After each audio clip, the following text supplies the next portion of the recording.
It's on tonight, folks. I'm putting on my niggas, pulling up house, while I'm way up into the Chevy, hit the dance, boy, get the man. I'm putting on my niggas, pulling up house, while I'm way up into the Chevy, hit the dance, boy, get the man. I'm putting on my niggas, pulling up house, while I'm way up into the Chevy, hit the dance, boy, get the man. I'm putting on my niggas, pulling up house, while I'm way up into the Chevy, hit the dance, boy, get the man. I'm putting on my niggas, pulling up house, while I'm way up into the Chevy, hit the dance, boy, get the man. I'm putting on my niggas, pulling up house, while I'm way up into the Chevy, hit the dance, boy, get the man. I'm putting on my niggas, pulling up house, while I'm way up into the Chevy, hit the dance, boy, get the man. I'm putting on my niggas, pulling up house, while I'm way up into the Chevy, hit the dance, boy, get the man. Chillin' on the porch, burn a torch to the light green. We then proceed to my mission as I plot a scheme. Meanwhile, the sunset, trees blowing spookiness. Twist the door, knock till my crib inside. What's the master tick? Creeping through the dark on my job, taking yells. Exposure on your wilderness. Heavy limbs, I'm shutting them down. Entering the cream Chevy, popping open in the dash. Fast, rich for the mass. Damn, proper blast. First I school, cruise the two. Find out details on this lane. Chief to the ceiling is what he got for me to come over his thing. Hiding on the side of the tree. Even though the bitches sleep, I continually creep and sneak to the window, take a peek. Knowing I'm nervous, plus I'm anxious. I just keep the pain. The when you bitches hit the floor without the door, so I ain't getting them in. Bullets will scatter if I don't get mad all the time. So nigga don't make me turn mean. Pick up that baby that's feeling like shit. Go with little that's no wash machine. Bitch.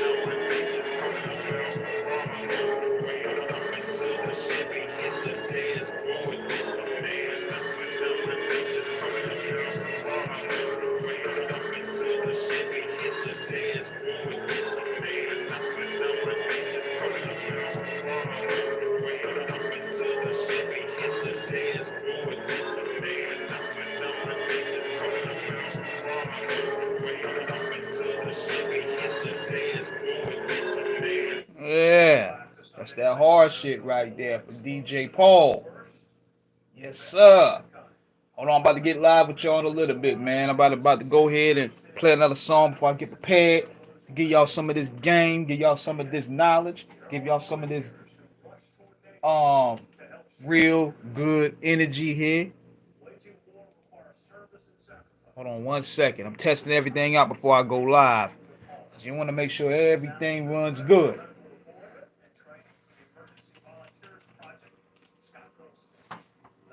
Yes, sir.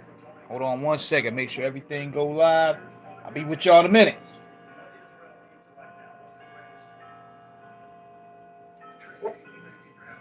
Yeah, I'll be with y'all in a minute, man. Got to make sure everything is running good. And you ain't no technical difficulties right now. So, we in here.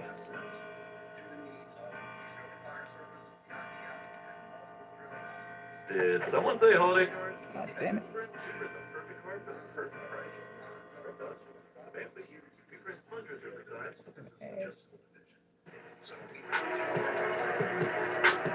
Trapaholics, real trap shit.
beat you niggas down. I choke these hoes out. And you can call the police, cause I ain't got a rap. I'm good as a fool. I love breaking rules. I ride around with a strap, nigga, you should too. But you scared, motherfucker, you scared. You gon' get dead, motherfucker, cause you scared. Yeah, I rock red, motherfucker, but I pledge. So rap with my G, so like, no, they nigga play. I Yeah. Yeah. What it is, man. King Eric, the media assassin. Live and direct with y'all on the Off the Cuff Radio live stream. Here to talk to y'all about what's been going on with the culture, what's been going on with Off the Cuff Radio. You can check out the Randy Heat Monster interview up right now. That's up right now. That's a premiere right now. Big shout out to him. Derek, what's up, bro? What's the deal, man? Happy to be with y'all tonight. Yes, sir. Q Smooth. What's good, my man? Oh, got a little limp right here. I'm trying to get off. Yeah, man. Happy to be with y'all, man. Got a lot of things happening through the week. We did a dope episode with Screwball Radio yesterday. Big shout out to Black Poet. He's tearing it up overseas right now. You can check that interview up live on the Screwball Radio YouTube channel. So let's get on to it. Some things I want to talk about. And first of all, I want to talk about this. And my question to y'all is this. Do y'all believe that Michael Jordan don't want nothing to do with hip hop? I mean, what made me want to do this topic? Cause see, I never really did a topic about this here because I also want to talk about the Michael Irvin situation, but correlating it with sports. But my question was this: does Michael Jordan really respect hip hop music? I mean, we all heard the stories about the chameleonaire thing. We heard about that already. But then I ran across this interview. Hold up. I remember seeing Michael Jordan. Yeah, you might have to take that back. Hold on 1 second, y'all. Cut this volume down. Ugh.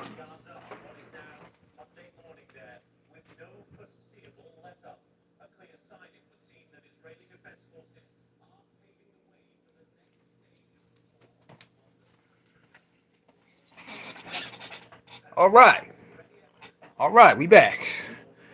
Reason why I asked this was because I was listening to an interview that Nori did a while back with Rap Radar. And he said in particular that he seen Michael Jordan at a Def Jam party. And he said the words that came out of Michael Jordan's mouth was fuck rap. I'm gonna play that for y'all, man. I'm unmonetized anyway. I don't care anymore. So I'm gonna go ahead and just play all everything. I don't care. You know what I'm saying? I'm pretty much demonetized. I can't make money on YouTube though, so now anything goes, pretty much. But it's right here. I'm gonna play it for y'all. And I'm gonna read y'all another article that I found too, which was interesting. Hate YouTube and these damn ads, man. It kills the flow. This is Rap Radar. Jordan is a hater of hip hop. He only likes Hov. That's it. That's the way it stops. It's Hov and that's it. I seen him shut Redman down. I seen him shut Redman at a Def Jam Christmas party. We were all sitting there waiting to speak to Michael Jordan, and nigga said, "Yo, you Redman and Method Man is here." He said, "Fuck rap." You seen the nigga say that? I was like, it's all fake. I was like, I'm on the side of it. Like Redman. That's going viral. Somebody. Now, they didn't fucking quote me, but I believe it was Redman and Method Man, and I'm to the side, so I'm seeing. Like, I could directly hear his voice. This wasn't, he was like, fuck rap. I was like, oh, that shit hurt me, yo. The Def Jam Christmas party, my dude. Mariah Carey hosting and shit like that. He only spoke the whole. But he spoke the whole. That's what I know. Oh, shit. Now, I found that interesting here. Now, I found another thing, too, where Bobito, he did an interview with Michael Jordan. Like, this was around 92, 93, or some sort of that nature. And he said he was interviewing Mike, and he was playing random music for Michael Jordan, right? And he played Rakim and Eric B in the ghetto. And Michael Jordan said this. He said, "You got me on this one.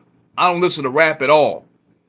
And Barbito kept saying, "It's a cat named Rakim. He basically your equivalent in the rap world." Michael Jordan like, "Oh yeah, what's his name again?" B. He said Rakim, very deep, poetic, intelligent rap artist. When he came out in '86, he completely changed the way people approach the art form. MJ asked, "Is this hard rap?" B. And Barbito said, "People have definitions of hardcore that differ. Some will say that hardcore is about murder and violence. Pursuits might define it as a requiring a keener ear to understand.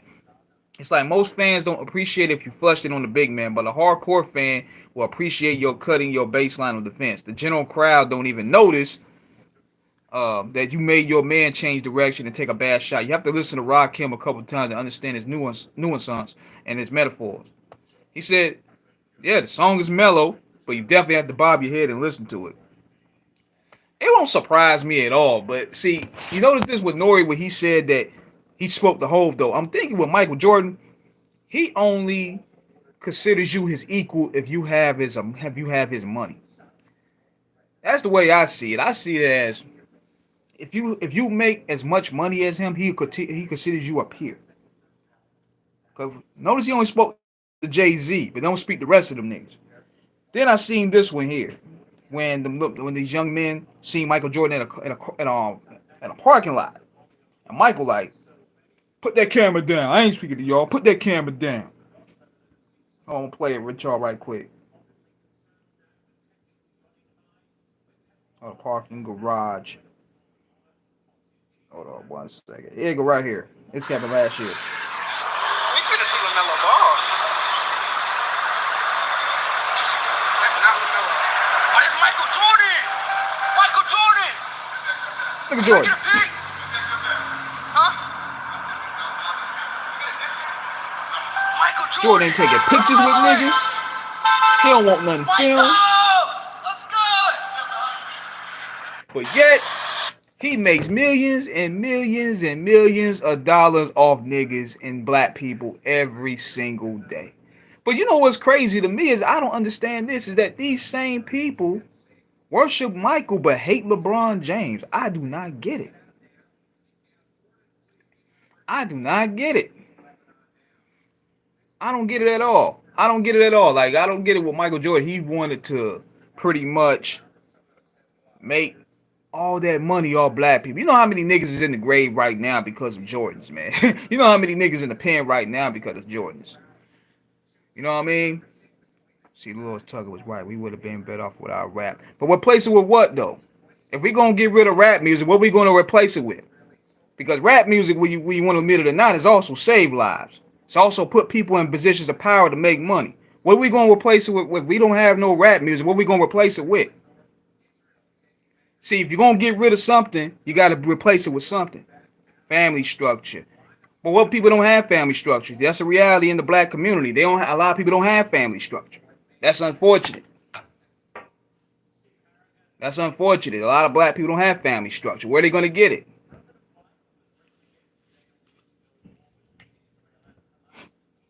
I mean, I'm just asking figurative questions. Because it's easy to say we need to get rid of rap. We need to get rid of a form of balance. We need a balance of rap. Same way we have balance of movies, we have balance of food, we have balance of energy. You gotta have a balance of everything. You need balance, man. One form of hip hop should not be the forefront. It's too many layers because black people represent too many layers. There's too many pillars within us to have one form of representation. You know what I mean? That's what I feel about, because you get the balance back, it strengthens the culture. But see, people that control what's being played don't care about that. Michael Jordan only listens to R&B like Sade and others. That's fair enough. I mean, that's fair enough. I mean, he don't have to like rap music. I mean, that's not his problem. I mean, you don't have to like hip hop. You know what I mean? We get it from having a real culture that consists of making good decisions. But you got to find those people, player. You got to find those people that's really with your lineage of thinking, because the problem is everybody with different forms of lineage of thinking are scattered. They're scattered out here. Like, one problem that I know in dealing with our people, everybody wants to be the boss. Everybody wants to be the leader. Everybody wants to be the chief. In our culture, unfortunately, the way things are structured, you're not respected unless you're the boss. So if you're a worker, just like, even though I don't like what Dame Dash was doing, I don't like how Dame Dash made it like if you work with somebody, you're less of a man. It shouldn't be that way. Because what would you consider the people that work under him?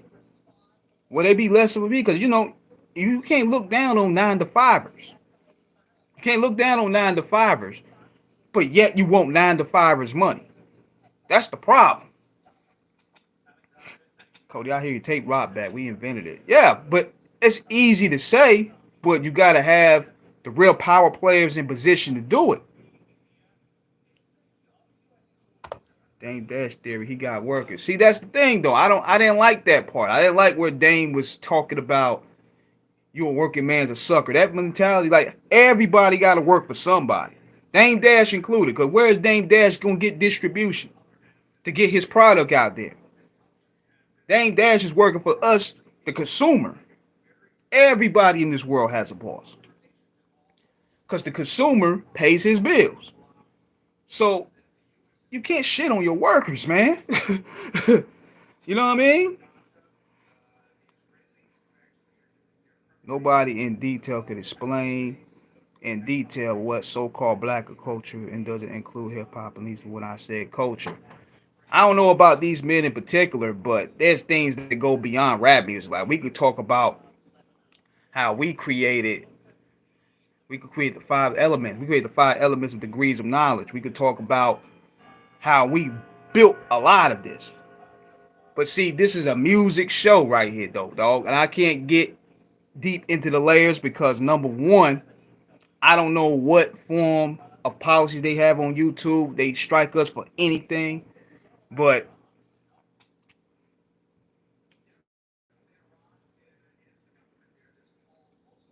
hold on. Dame had to work with Lyra Leo to get that Def Jam check. Nobody in this live can explain in detail. I can explain in detail, but it gotta be it's for another discussion. It's for another discussion. And we've done shows on that already. Black culture goes beyond just hip hop music. Cause we're pretty much inventors. We're creators. What the fuck is this? Dame had to work with Layar and Lives of the Def Jam distribution deal. Yeah, that's facts, man. Like, everybody has a boss. Everybody has a boss.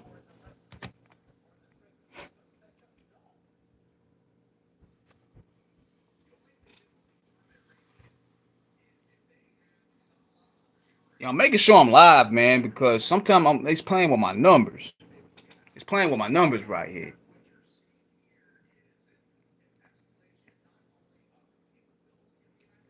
Okay, now I'm good. I'm good now.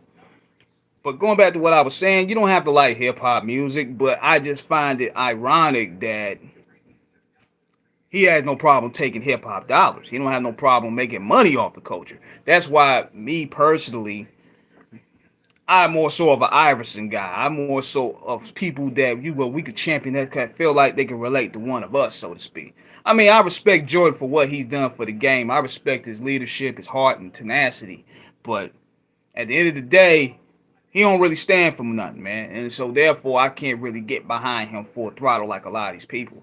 But yet, with LeBron James, niggas hate his guts, man. Like, niggas hate LeBron James' guts for some reason at all. Like, and he done a lot for black people, if anything, man. One thing I give LeBron credit for, man, he put all his childhood friends in a position of power to make money. It's crazy. He put his friends on in positions of power. And what's his name on? Richard Paul? One of the best. Hip hop looks down on 9 to 5 folks. That's a big fact. That's a big fact right there. Cause see, the one thing I was saying is that's that one side of the culture that shouldn't be showcased as a front of the culture, so to speak. We need balance. I don't listen to none of them niggas, me personally. I don't listen to none of them. Michael Jordan had kid that play on his home called Michael Jordan Playhouse. Okay, that's cool. That's cool. I mean, he probably has his preferences, just like with me. Like sometimes I'm not a big rock fan, but I respect some of the bands, so I could tell you some bands that I like. So, therefore, I'm not gonna sit there and act like I'm this big rock fan. So I think that's probably what Jordan's position is on that.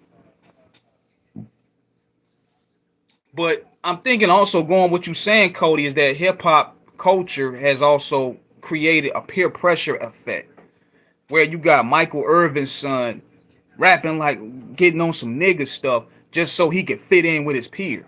That's a problem. You know what I mean? That's a problem right there. Now we could talk about it. The culture does have its negative effects, and that subculture does. Because you know, you look at Michael Irvin's son, that kid was privileged. You know what I mean? He was privileged. He had a dad, Super Bowl champion, Hall of Famer in the NFL. Took care of him, everything. Now you going back to the block. Why?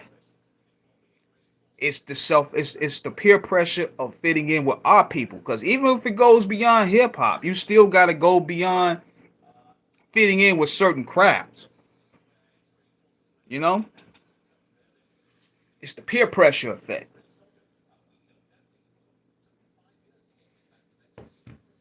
Yeah, I see that Irvin clip about his son.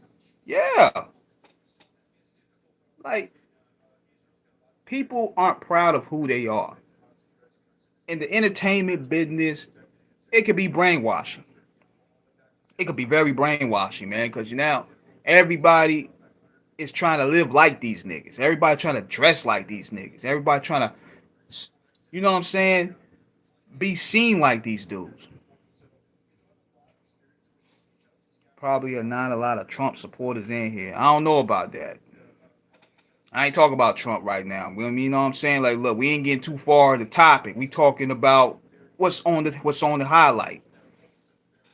Y'all saw that on Sonics. Yeah, man. It's like we live in a peer pressure effect. Everybody see they're doing monkey see, monkey do. They trying to fit in with what people say is in. Was Scott LaRock the first hip hop murder? What year was that? I think it was 86, I believe. He was 86, 87 he got killed, I believe. But the peer pressure effect is really, and it's sad that because now you see it happening within grown men. Now you see grown men pretty much trying to fit in with the youngest. You know what I'm saying? You see grown men now trying to fit in with the youngest. I think that's where Joe Budden was talking about with Drake. Like, you trying to fit in with the youngins, man. It's crazy. But the peer pressure effect is the key role because everybody trying to follow influencers. They're trying to follow entertainers. They're trying to follow all these people that they see as supreme beings over them. And their influence is making people want to look like them to be accepted because that's how it was. You know how many times when Jay-Z, he had niggas rocking them ugly button-ups all of a sudden? Nobody was wearing jerseys anymore. He had niggas rocking them ugly button-ups and stuff, not even matching, going straight to Rugged Warehouse and buying them ugly button-ups with, you know what I'm saying? That's how influential hip-hop is. And it's very influential for those that don't have a family structure, a strong family structure for that matter. You know what I'm saying? So, the way I see it, you got to be comfortable within your own skin first before you can maneuver in this world. I own a whole lot of crazy music. I own a lot of crazy music. But I never once was influenced to drink or smoke, man. That shit never influenced me to drink or smoke nothing. I didn't want to sip syrup because of 3 6 Mafia. I didn't want to I didn't want to cut up no bricks because I heard Heard Jay-Z do it. You gotta have your strong willpower. I didn't want to gang bang because Snoop Dogg was out there rapping about gang banging. I didn't want to pimp. I didn't want to do any of that. It's entertainment. I know how to separate that world from mine. Even when I do interviews with some of these niggas, I don't want nothing to be involved with. I just do my interviews and I go by my business. Yo, peer pressure for attention, be accepted, to be yourself is key. Absolutely. Everybody's following somebody, and these influencers are the wave right now. These influencers are the wave right now. Like, look at all these people trying to follow what Sexy Red is doing, what Sukihana and all them is doing now. And see, the reason why people are focusing on them because there's nobody to counteract. There's no Lauryn Hills. You know what I'm saying? Even though I don't know Lauryn Hill, outside of Lauryn Hill personally, but what her music presented was totally different. There's no Jill Scotts out there. I'm talking musically. I don't know these people personally. I'm talking musically. Moni Love, Queen Latifah, they all represented the alternative of what we had, the neo soul. Even people that ain't want to like that shit. We still have different representations. You know what I mean? And that's the problem what we have right now. We don't have true representation of us. You know? Who this is hitting me?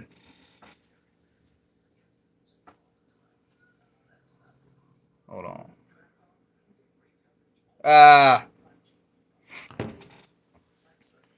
Facts. Yeah, man. I mean, it's a peer pressure thing, man. Like, the family structures are broken right now. And now you have the entertainment world raising these kids.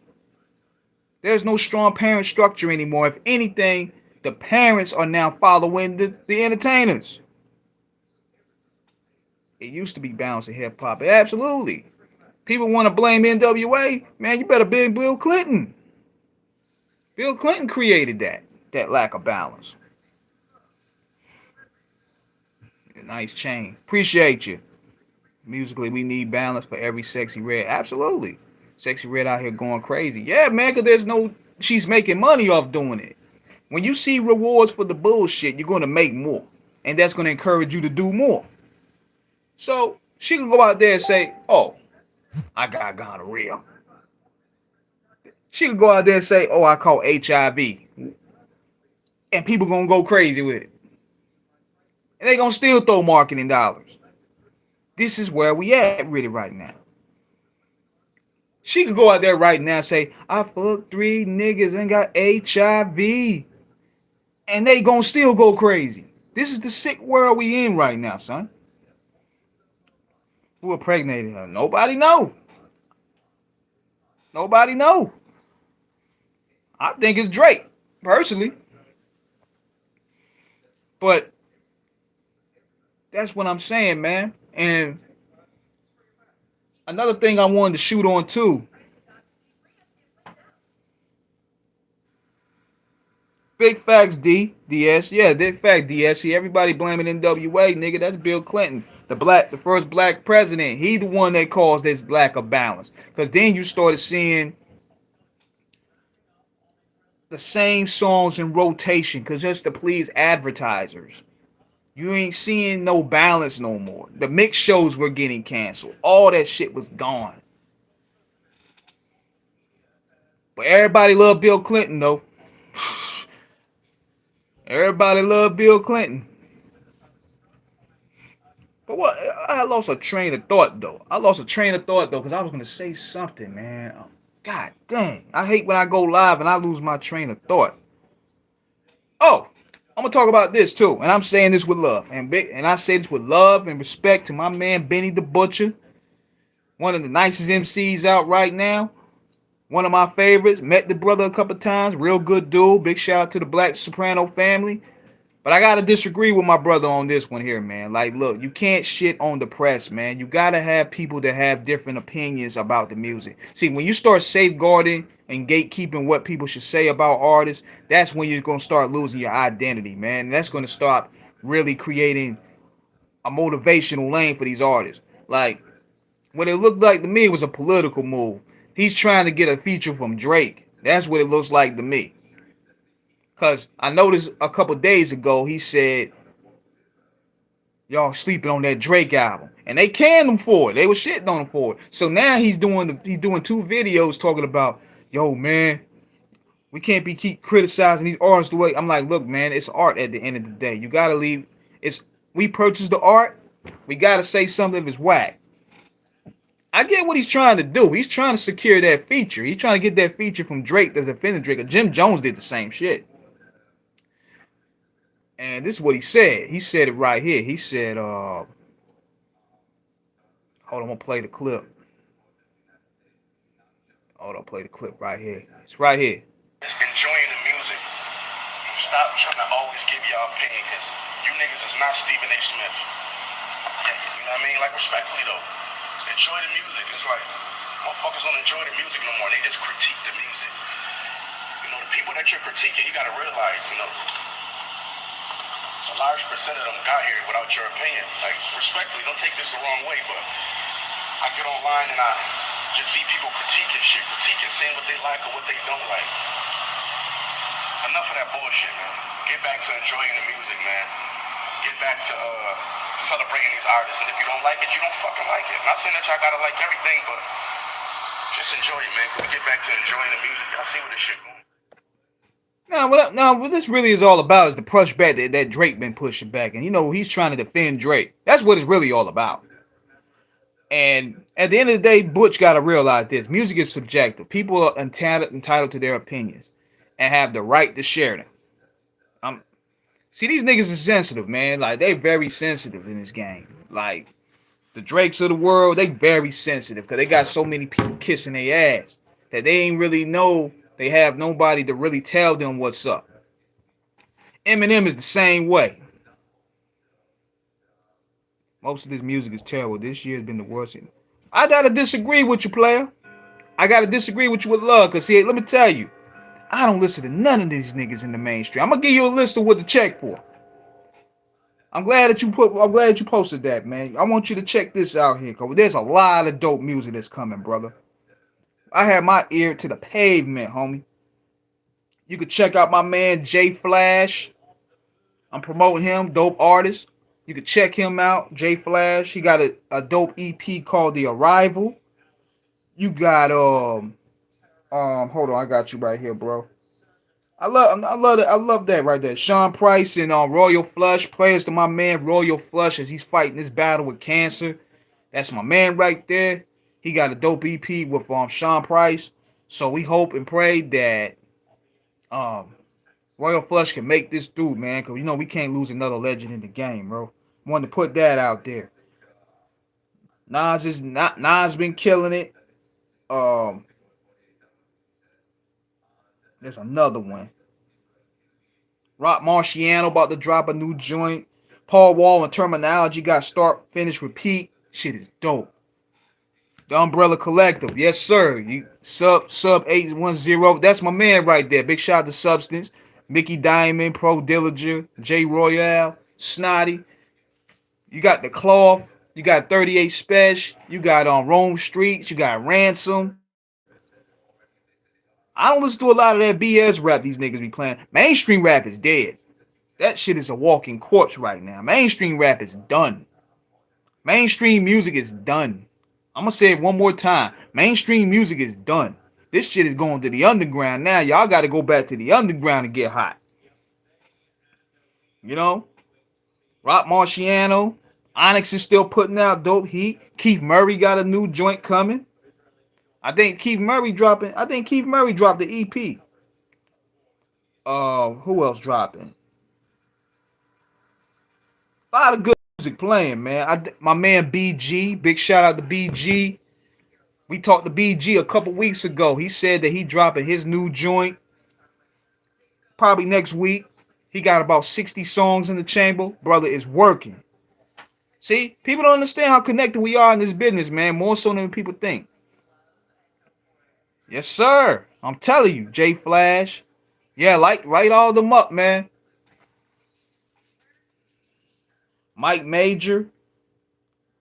There's a lot of dope artists, man. I mean, just like I said, man, the mainstream is done. Stick a cork in it. Check out Rashid Chappelle. We had him on Screwball Radio. Rashid Chappelle, one of the dopest out of New York right now. He from Jersey, but we had him on Screwball Radio. Dope artist. Hold on, there's another one. See, and of course Wu-Tang's still putting out music. Rock Ness Monster, he dropped a dope joint. We played that on Screwball Radio last night called Lettuce and Cabbage with Ron Browse. Crazy. Gotta check that key. Yes, sir. Cocaine's still working, man. Cocaine's still working. Yes, sir. Rashid Chappelle, man. Yeah, he's one of my favorites right now. Rashid Chappelle. I think, what's his name? Larry June. He dropped the joint with Alchemist this past year. Dope. Trey the Truth got a joint out. Who else?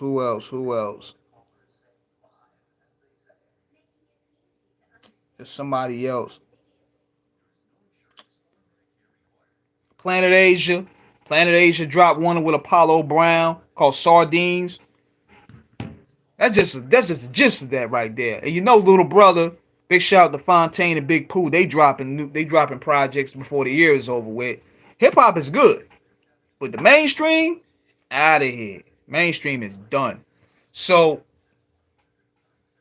with Benny, man, I'm like, I see what the play is, man, but you can't suppress the public from critique, man.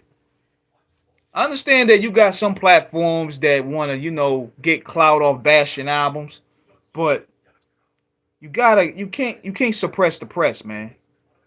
You can't just let anybody just come out here, just say and do whatever without us having our voice in, because that's like taking away the Chitlin circuit. That's like taking away the Apollo.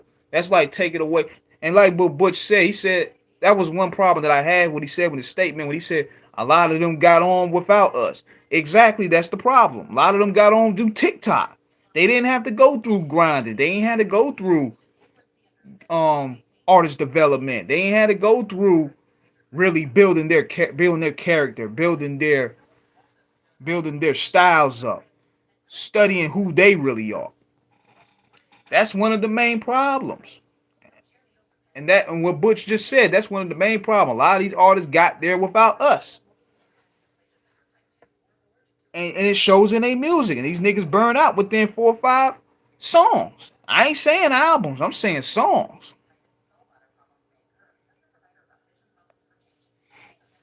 Now they got on with the critics helping them with all the Griselda praise. Yeah. Yeah, man. So say that with respect, man. See, the problem is with a lot of media, they feel that they can't disagree with the artist that they like. You ain't gotta kiss nobody ass, man. And see, you disagree with them, they feel, oh, you beefing with them now. No. That's a problem we gotta stop having, man. Like, people don't want to have dialogue no more. Like, somebody might take this clip and say, oh, you dissing Benny now? I ain't gonna give him an interview. No. The fuck is that? Like, that you can't think like that, man. We can all have disagreements and agreements. That's what makes this thing. We gotta sharpen our swords. And that type of thinking is what birthed a lot of this phony shit out here. Like, some of these people that's blowing up, I'm like, yo, just like, for example, with some of these influencers, Kai Cenat, like, niggas is listening to him, and I look him up, and he got 4 million followers, 4 million subscribers. Niggas posing with Lamborghinis. I'm like, yo, what the fuck? Y'all listen to these guys? Then I look at the content and it's goofy, and I'm like, hold up, what? Not hating on the young man, but damn, y'all, that shit is crazy. We're elevating people that just come out of nowhere, and then when they come outside, them niggas get treated like Michael Jackson. I mean, these dudes just come out of nowhere. No validation. At least with people like, you know, with Doggy Diamonds and Gully TV and Sub Zero and Gangsta Chronicles, they're a part of the culture, and they just happen to take this thing to YouTube. But that Kai Cenat shit, I'm like, how the fuck did he get on? Like, then academics come through. Academics. Then you had Kai Cenat. Then you got the white girl that be laying on the bedspread with no personality, interviewing the biggest artists. Like, what the fuck? They getting access to all the big artists just like that. They didn't have to go through the trenches. They didn't have to get doors shut in on them. Nigga, I went through a lot in this shit. I had been almost thrown out of clubs. You know what I'm saying? Almost fought security to get in the building, to get into certain facilities. Dog, these niggas ain't go through 1/3 of that stuff, and they getting millions of followers. Chasing artists for interviews and stuff. Yo, we had to be boots on the ground or working within the business to get to where we are. These people come in and get handed deals. Then you see Fresh and Fit and all these niggas, they getting deals like, what the fuck? Andrew Tate. All these people. Like, you like, well, who the fuck is they? It's bugged out to me. It's bugged out to me.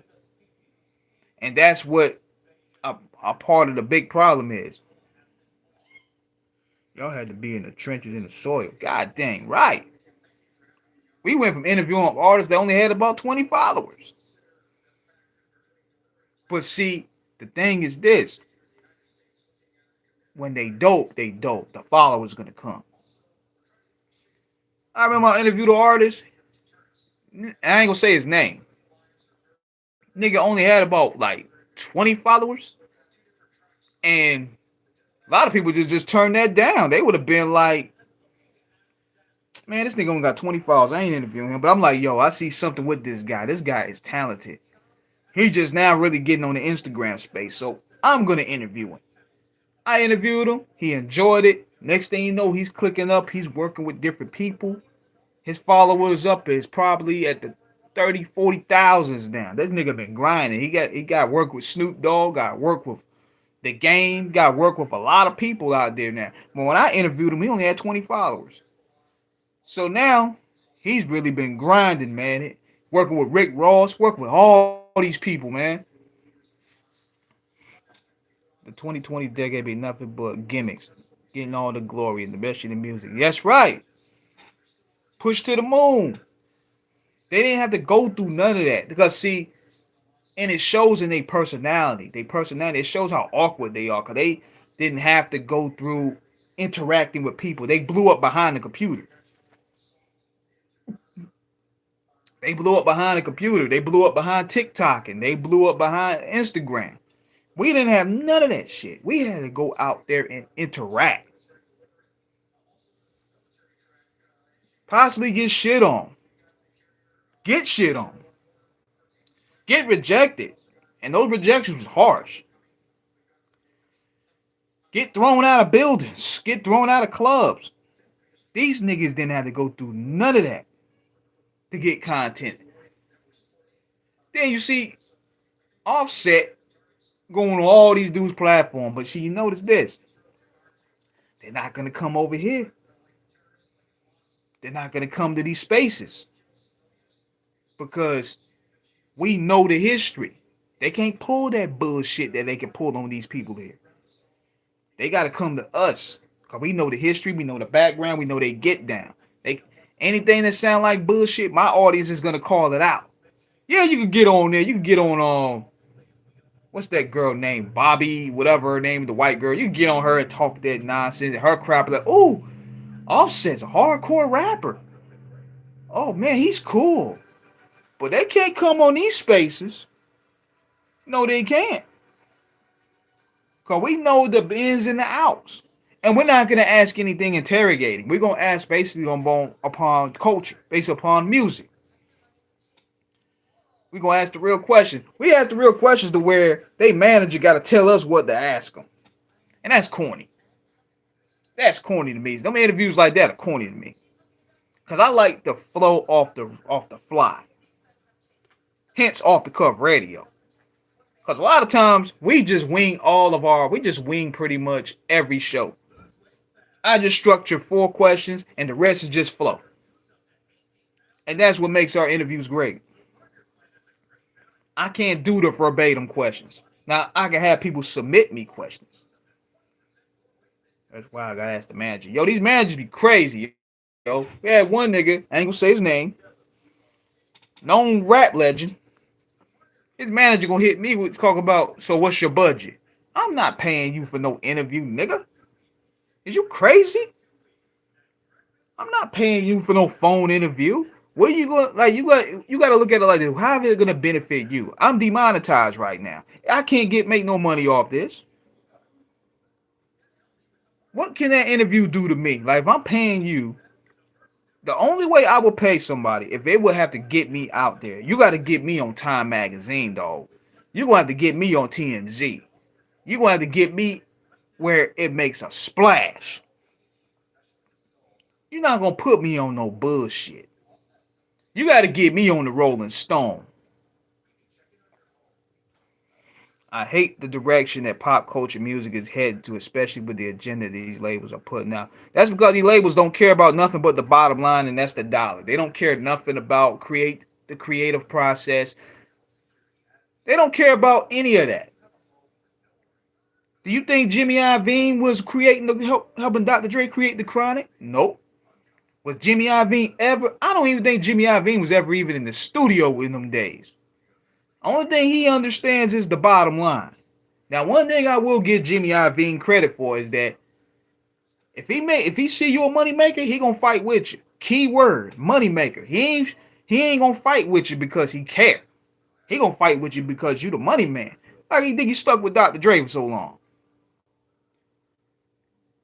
Got Dr. Dre ear and got him out of death row. He knew. One thing I'm gonna say. Oh yeah. How could I forget this? How could I forget to talk about this, y'all? Suge Knight podcast. Woo!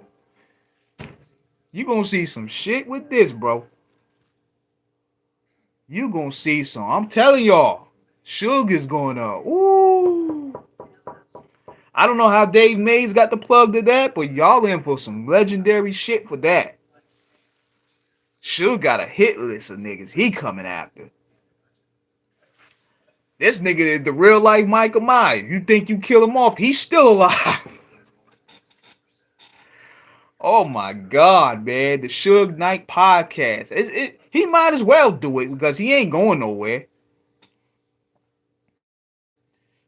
Dr. Dre stayed close to Jimmy Iovine because he wanted to go corporate from the start. Man, because let me tell you something, man. Because Suge Knight was straight. He had them white people scared. That's why niggas ain't rocking with him no more. He was more so, I would say he was probably the most feared CEO in the music business history. Because he didn't take no shit from black people. White people. He the only one, to my knowledge, that had white people scared. 50 didn't have him scared. 50 didn't have him scared. I don't even think Jay Prince even had him scared to a degree.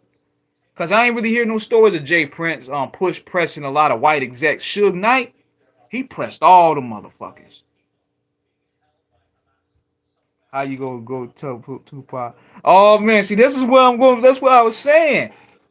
Suge is calling all that shit out, yo, because he right. And I love Warren G, but we knew Warren G was capping up there. When niggas start drinking some of that yum, they start capping hard. But Suge got a hit list, man. And one thing about Suge is that he had them white people shaking. He had Jimmy Iovine, Jerry Heller walking around with a vest on, walking around with a pellet gun. He had Leo Colin hiding behind Chris Lighty. He had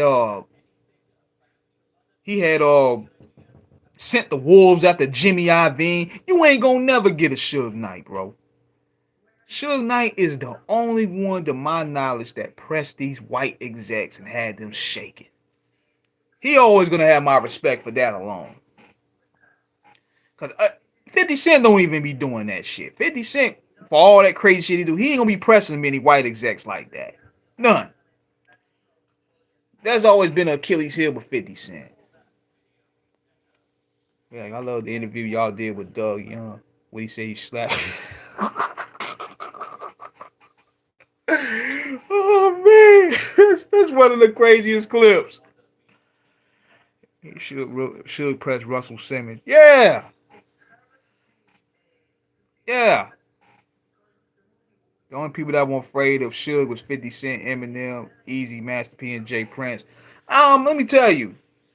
See, look at it like this. That came later on when Eminem and 50, because Suge he lost a lot of his juice. He lost a lot of his juice then. So therefore, he's kind of like when Debo got knocked out on Friday, and then Friday after next, niggas won't scared of him. So he kind of lost a lot of that juice. Eazy-E won't scared of him because he knew him, but he wasn't. He didn't have the power as Suge, because Suge was becoming more powerful, because you know that Death Row Interscope machine was heavy.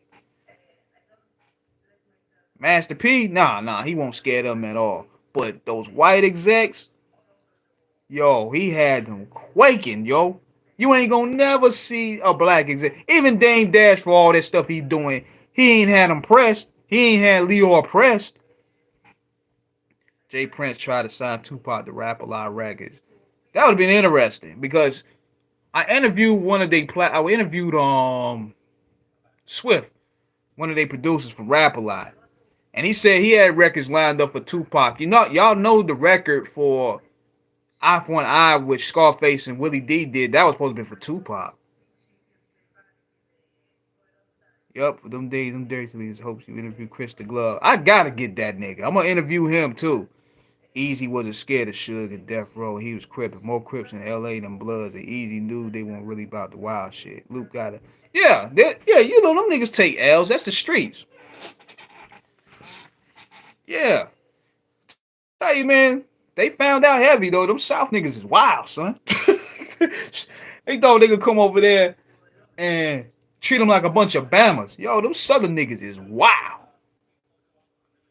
I remember I talked to my bed, Big Gip. I talked to Big Gip a while back, even when he came out here, and he was telling us about doing work with Tupac and shit. He was like, "Yo, Suge gonna be slapping us. We some country boys. We ain't gonna be slapped. You can slap them weenies, but you ain't slapping us country boys, because we ain't playing." So, yeah, that's the streets, man. Everybody gonna take their L's, man. Everybody gonna take their L's.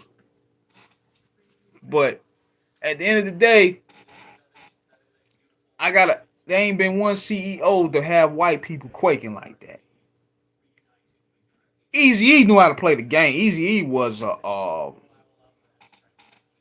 he was a Machiavellian to me. Eazy-E knew how to play chess with the best of them. That's how he checkmated Dr. Dre.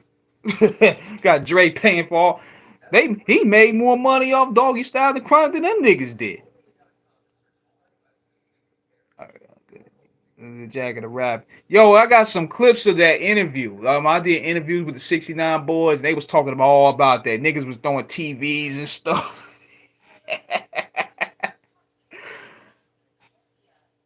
Yo, niggas was throwing TVs at Snoop and all them. I mean, that's gonna happen. You know, that's the streets. People gonna take L's. You know what I mean?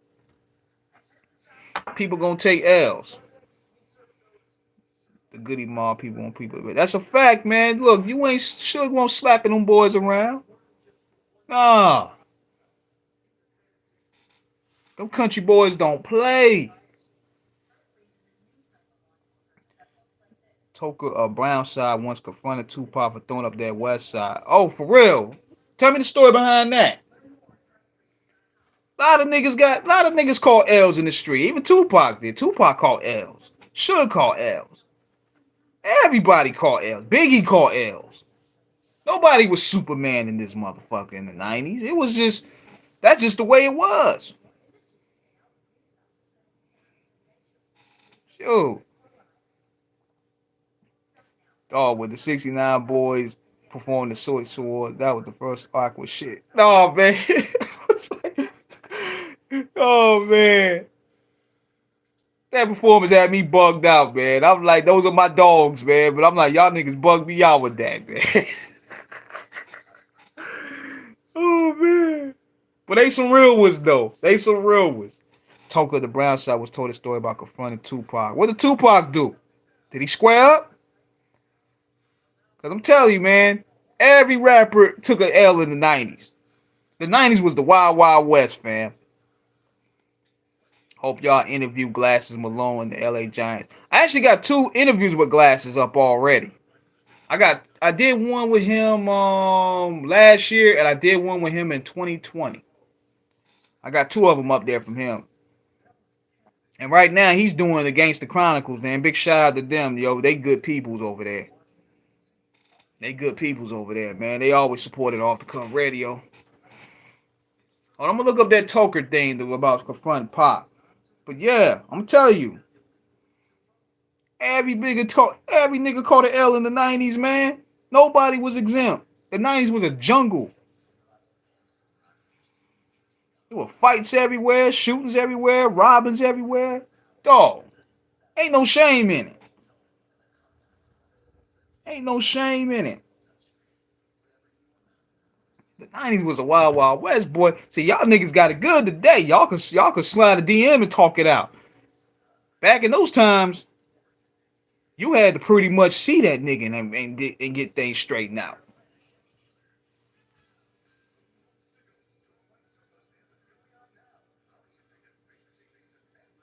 Okay, I see it right there. It's Toker and Brown side talking about run up on Tupac for claiming West Side.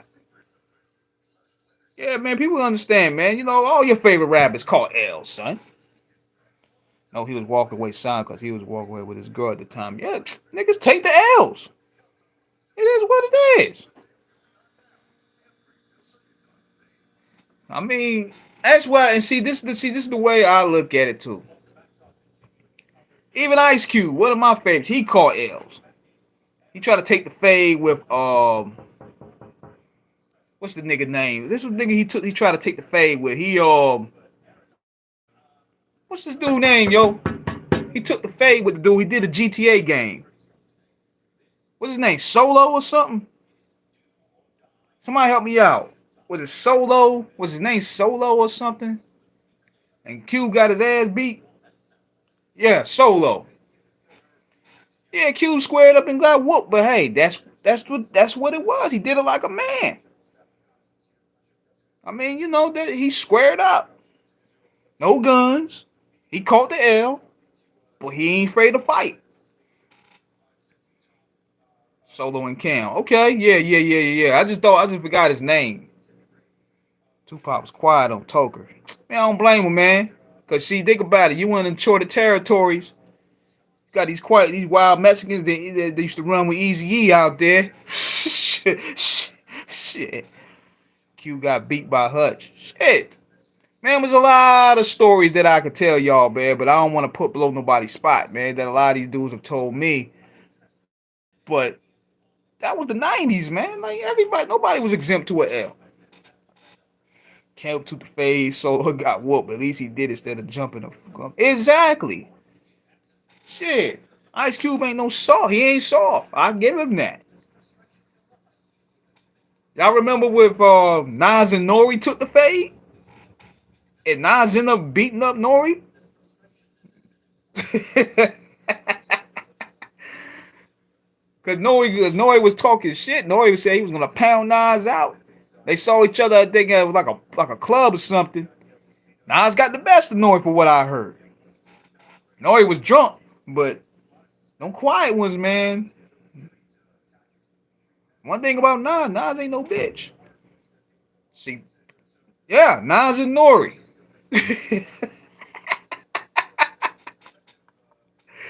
Yeah, that's what I heard, man. Nas beat up Nori, and Nori threw the flower pot.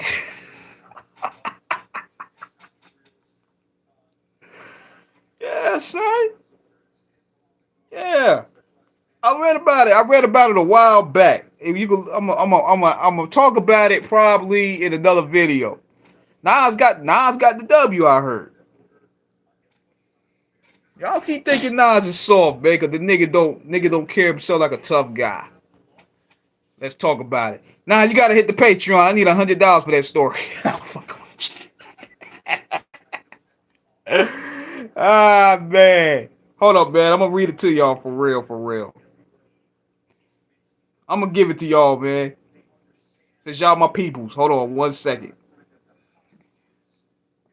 I'm gonna find the article. I read that. Ah shit. Hold on 1 second. I'm gonna get it for y'all.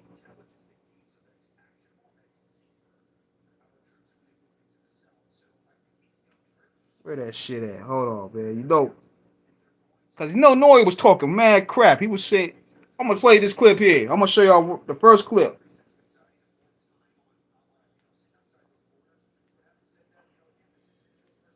And it's actually started surfacing again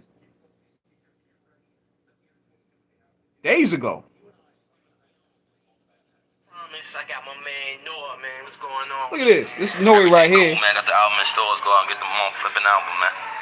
Word. You know what I'm saying? You're doing big things. You know what I'm saying? Got the new album out on a new label, Def Jam. You got the machine behind you now. Now check you know this. What I'm saying? So what caused the relationship to sour between? Now check this out. Look at how serious Nori used to be back then, and compared to now.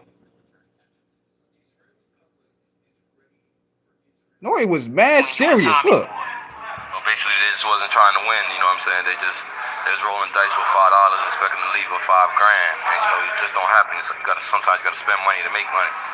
So they just wasn't trying to do it. So I switched sides, man. You know what I'm saying? I was with on street gang. It's like it was down. It's like a different dude, yo. Mob, What would he say about Nas? So making this album God's favorite, you know what I'm saying? Was there any pressure, you know what I'm saying, being the fact that you want Def Jam to compete with rewind other this a little bit. stars? People love me for it. Yeah, Nori looked all mad. Now I gotta ask you, you know what I'm saying? Nas called you out on a radio station up in New York, you know what I'm saying? How you feel about that? Cause y'all supposed to be homies. Bro, Nas never had a fight in his life. Nah, fuck him up. You heard it right here on Wavelength. Now, I'm gonna show y'all what I read about the Nas thing. I'm gonna show y'all what I read that at. There are a lot of rappers are older now, so they don't have to keep up the fake persona. Back then, they had to be hard. Big facts. Plus, Nori been getting those deals, yo. Nori been eating good. Nori been eating good, man. So he ain't gotta be angry no more. You see that nigga on his Instagram going to Italy and shit, eating shrimp. That nigga eating good now. Hold on, I'm gonna read y'all what somebody showed me about the Nas thing though. I gotta find the article real quick. Hold on 1 second. Cause according to a lot of people, I'm gonna find where I could get the source link. Cause Nas supposedly got the best of Nori. So this dude here is a Nas stan. So he knows. So he said Nori confirmed that they fought. He said that he and Nas hadn't spoken in about 2 to 3 years, and the day before the incident, Nas saw him at a party and came up to him and gave him a big hug and basically said, let's squash it. You my brother, I love you. And Nori agreed to squash the beat, and then Nas agreed to do body in the trunk too with him. The next day, at a party, Nori got drunk off dark liquor and said all he could think about was Nas dissing him on Power 105. And he was getting angrier and angrier just looking at Nas. That's where he hauled off and threw a flower pot, and some of the dirt hit Khalees, and Nas lumped them up for it. After that, they didn't speak for almost 10 years. Nori apologized publicly a few times, and eventually they patched it up, I believe, in 2015, 2016. The reason why Nori was so mad was because he claimed that while Nas was going off on Power 105, Nori and Foxy was arguing with the show execs at Summer Jam on Nas' behalf, so that he could put on the show he wanted. Nas had alluded that he went off on Nori because specifically was deeper than just music. On Drink Champs, he said, I was mad at you. It was family business, and Nori quickly changed the subject. Whatever the reason was, Nori did not want to get into specific. It's all under the bridge, though. Yeah. So, yeah. Whoever thought? Nas got some squabbles, boy. Shoot, 10 years. Yeah, man. That's that Queensbridge politics. That's that Queensbridge politics right there, man. But I'm telling you, man, them quiet ones be the most dangerous. But see, Nori in good space right now. Look at Nori right now. He eating good, man. He ain't thinking about all that stuff now. Man, over there in Italy, man, eating good, eating shrimp,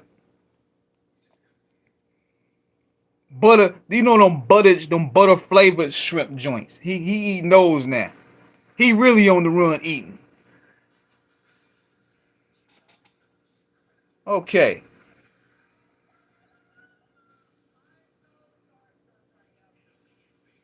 Yeah, man. So that's what the story behind that with Nas and Nori, man. I'm glad they patched it up. It's always bigger than rap. You know what I'm saying? But anyways, it's about that time for probably almost wrap this thing up, man. Usually I go about an hour. I got to take care of some things. I got some more content to upload. So I'll definitely be back here more this week. So yeah, y'all keep on tuning in. I'll be back probably tomorrow or Tuesday. I got 3 interviews I got to knock down, man. 3 interviews this week. I got one with Nancy Fletcher. She was on Death Row Records. I got another one with, what's her name? Shit. Gripster. I got one with Gripster. She's down with Ice-T's Rhyme Syndicate. I got a lot of shit lined up, man. So y'all stay tuned. I thank y'all once again for tuning in. And I'm out.